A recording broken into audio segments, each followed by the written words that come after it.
I'm meteorologist Monica Woods, and we're looking at a lot going on in northern and central California. We've got the Aurora Borealis to talk about, plus an atmospheric river heading our way. Now, for the Aurora Borealis, those northern lights, it's going to peak on Wednesday, November 12th. Unfortunately, we pick up a lot of cloud cover coming in and then rain showers as well. This is going to be a much cooler forecast and a weather impact alert in place. When? Thursday, the impact being rain, wind, and snow. Need to expect those travel delays, especially for Thursday morning's commute up and down the valley.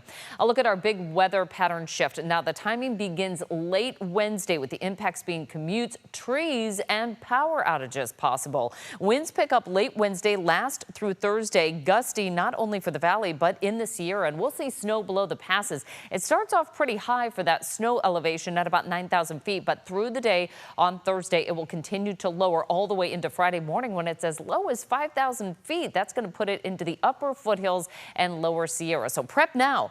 Get ready. Make sure you've got those leaves out of the storm drains and your decorations. If you have any outdoors, tie them down or bring them in. All right, let's talk about this pattern shift that we're going to see unfolding Wednesday into early Thursday. So really Wednesday is the last day to do that prep as this big band of moisture starts to move in from off the coast. Now, initially it has a pretty deep tap into some more warmer moisture coming in from the southern part of California. But as that colder air starts to work in during the day on Thursday, that's what's going to drive down that snow line. Also bring a slight chance of thunderstorms mainly north of I-80 into extreme northern California with some instability working its way through northern California. By Thursday evening, we're starting to see the back edge of this rain band pushing through the Central Valley, but snow really starting to pick up there for the Central Sierra, especially around Mammoth and Yosemite. So snow totals will kind of be iffy as we move through the day, but then really pick up later on Thursday through early Friday. We're talking about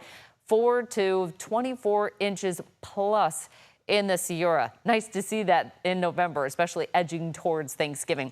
Total rain will be about 1 inch to 1.5 inches in the valley. Foothill rain, though, closing in on about 2 inches or so. So again, our weather impact alert in place for Thursday. That's going to be the big day. Now we've got a second storm in the forecast. That's on Sunday. It's a colder storm, doesn't hold as much moisture, but a lot to track in our 10-day outlook.